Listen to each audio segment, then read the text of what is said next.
A dogfight over a ban on pit bulls tonight in Dayton. But as Evan Millward tells us, opponents to a ban on the breed may have to wait to change the law. He's joining us now live. Evan. Well, yeah, Dayton's ban on pit bulls has been on the books for nearly 10 years now. Tonight we learned despite impassioned pleas against it, there is no rush to remedy what some call discrimination.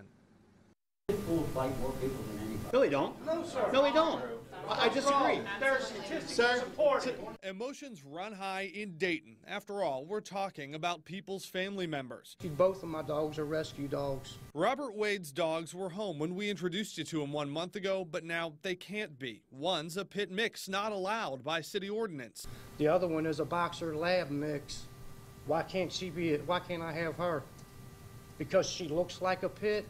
That's not right. Council says it is looking at changing a 2006 ordinance banning the breed. Rather than just a very targeted approach, I think we may have to go more broad brush.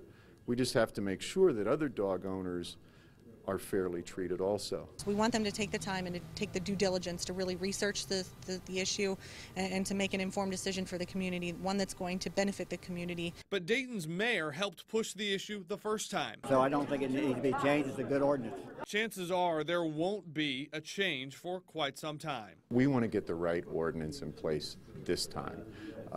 The ordinance that was in place in 2006 was the same one that everyone else put in.